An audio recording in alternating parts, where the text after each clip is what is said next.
Hello, good afternoon, everyone. Today is 21st October 2024. Let's start from our first question. Before we start, sorry for the bad throat. मेरी तबीयत थोड़ी ख़राब है. खैर, we will continue on it. So our first question is: consider the following with reference to UNFCCC, United Nation framework convention on climate change. United nation framework convention on climate change के regarding कौन सा statement correct है वो आपको बताना है। तो our first statement is the primary objective of UNFCC is to regulate the industrial pollution globally. UNFCC का जो प्राइमरी ऑब्जेक्टिव है वो क्या है कि रेगुलेट करता है इंडस्ट्रियल पॉल्यूशन को ग्लोबली। ये फर्स्ट स्टेटमेंट कह रहा है। Second statement: Conference of Party meeting take place under the UNFCCC every 2 years। Conference of party जो COP है वो हर 2 साल पे UNFCCC का होता है। Third one: mandatory emission cut for developing the country is the key principle of UNFCCC। Mandatory होता है to cut the developing country is the key principle of UNFCCC। UNFCCC का जो मैंडेटरी इमिशन कट जो है मतलब जो carbon, जैसे हम लोग कार्बन इमिशन का बात करते हैं तो वैसे ही इमिशन कट मैंडेटरी होता है डेवलपिंग कंट्री को लेकर के। ये UNFCCC का प्रिंसिपल है। ये कह रहा है आपका third statement. Fourth one: green climate fund GCF operate under the UNFCCC to help the developing country to address the climate change. GCF operate करता है आपका UNFCCC को डेवलपिंग कंट्री को एड्रेस करने के लिए क्लाइमेट चेंज में। Okay, so which of the following statement is correct वो आपको बताना है। सो बताओ। So our correct option is A, only one statement is correct और which one is fourth one. First, second, third are wrong, fourth one is correct option, then the option A is correct, only one is okay. Let's move to the next question. So our next question is: which of the following statement are correct with respect to प्रधानमंत्री जन धन योजना। प्रधानमंत्री जन धन योजना के regarding कौन सा statement correct है वो आपको बताना है। So our first statement is the main objective of Pradhan Mantri Jan Dhan Yojana is to ensure the financial inclusion by offering a banking service to the unbanked population. ये कह रहा है कि प्रधानमंत्री जन धन योजना का जो मेन एम जो था वो आपको फाइनेंशियल इंक्लूजन करना था बैंक ऑफरिंग सर्विस दे करके, जो अनबैंक पॉपुलेशन है, जिनके कह सकते हो कि अकाउंट्स बैंक में नहीं खुले हुए, उनको बैंकों तक लाना था। Now the second one statement is the maximum accidental insurance coverage provided to Pradhan Mantri Jan Dhan Yojana account holder is to 2 lakh. The maximum accidental insurance जो प्रोवाइड करेगा प्रधानमंत्री जन धन योजना अकाउंट होल्डर वालों को वो 2 लाख कह रहा है। Now the third one is only government employee are eligible to open the प्रधानमंत्री Jan Dhan Yojana account. केवल सरकारी संस्था में काम करने वाले लोगों को ही ये सुविधा दी जा रही है कि वो प्रधानमंत्री जन धन योजना में अपना खाता यानी बैंक अकाउंट खुलवा सकते हैं।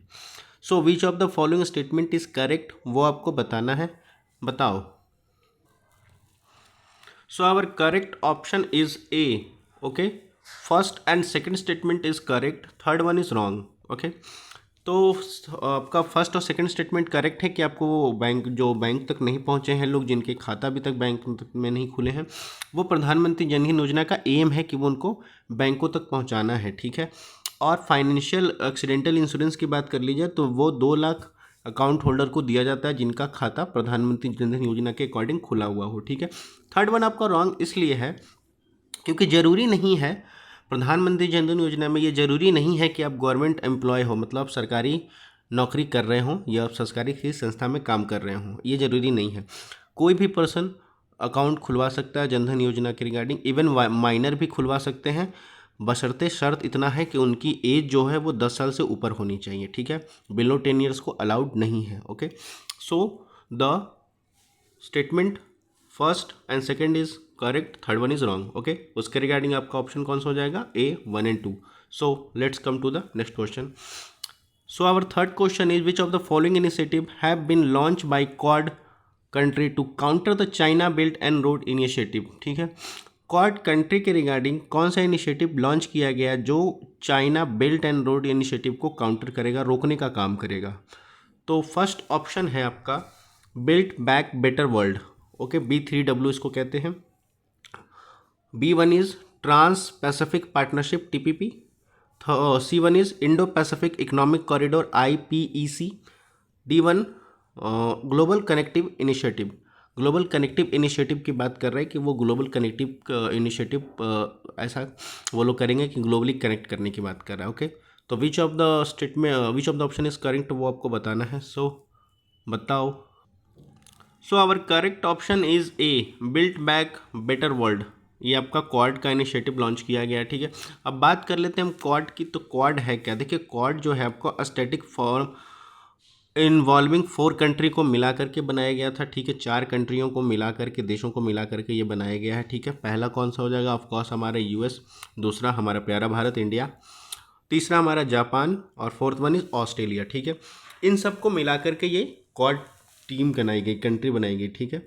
उसके बाद ये इसका एम जो है ये प्रमोट क्या करेगा? एम इसका क्या है? प्रमोट करेगा open and inclusive Indo Pacific region में कोई भी ओपन एंड क्या कर सकते हो, ओपन एंड इनिशिएटिव कोई भी इंक्लूजन होगा वो इंडो पैसिफिक रीजन में ये ओपन और फ्री ट्रेड कराएंगे, ठीक है। आगे इस क्वाड का जो कंट्री है ये कोलैबोरेट कर रहा है इशू लाइक क्लाइमेट चेंज को लेकर के, ठीक है।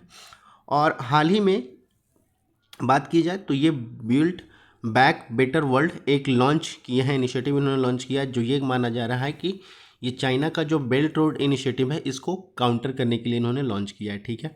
ये बहुत ही इंपॉर्टेंट क्वेश्चन है, याद रखिएगा, पूछ लिया जाएगा कि क्वाड में कौन कौन से कंट्री है। तो आपको याद रखना होगा US, इंडिया, जापान और Australia, okay. Now move to the next question. So our next question is consider the following with reference to the 3 symbol that are commonly associated with the lady justice। कौन से 3 symbol हैं जो आपके lady justice के regarding क्या कर सकते हो, कॉमनली एसोसिएट किया जाता है, ठीक है। तो फर्स्ट वन कह रहा है आपका क्राउन, दूसरा कह रहा है आपका क्राउन मतलब ऑफकोर्स ताज, दूसरा शवर्ड मतलब तलवार, तीसरा कह रहा है स्केल्स, ठीक है। तो which of the statement is correct वो आपको बताना है, तो बताओ। So our correct option is B, okay, only 2 and 3 is correct, first one is wrong, okay। अब देखो ये लेडी जस्टिस है क्या? तो अभी देखो लेडी जस्टिस की बात कर ली जाए तो ये ऐसा माना जाता है कि मॉडर्न डे में जो लेडी जस्टिस है वो जस्टिस ऑफ गॉडेस की बात करती है रोमन माइथोलॉजी के हिसाब से, ओके। और ये लेडी जस्टिस जो है ये डिपिक्ट करती है ब्लाइंड फोल्ड, स्केल्स एंड सवर्ड को लेकर के, ठीक है। ये ब्लाइंड फोल्ड यानी अब देखे होगे कि इंडिया में भी जैसे अभी रिसेंटली न्यूज़ देखने को मिला था कि हमारे जो CJI हैं, chief justice of India supreme court के, तो उन्होंने ये जो हमारा एक लेडी होती है जो ऐसे जस्टिस की एक मूर्ति के सिंबल के रूप में यूज़ करते हैं, उनकी आंखों पे पट्टी लगी रहती है, जो ब्लाइंड फोल्ड या पट्टी हटा दी गई है जस्टिस DY चंद्रचूड़ के द्वारा, ये कहा गया, ठीक है। ओके आगे ये बात करता है कि ये जो है ये 14th सेंचुरी की बात कर रहा है और ये जस्टिस जो है आपका, ये जो स्केल है वो आपका बैलेंस को रिप्रेजेंट करता है। क्या करता है? बैलेंस को रिप्रेजेंट करता है, याद रखिएगा आपका स्केल जो है, ठीक है। और आपका स्वॉर्ड की बात कर लीजिए तो जो तलवार है वो आपको पावर और अथॉरिटी ऑफ लॉ के बारे में सिग्निफाइज करता है, ठीक है। पावर और अथॉरिटी ऑफ लॉ, कानून का पावर के बारे में आपको सिंबल ये प्रोवाइड कराता है, ओके।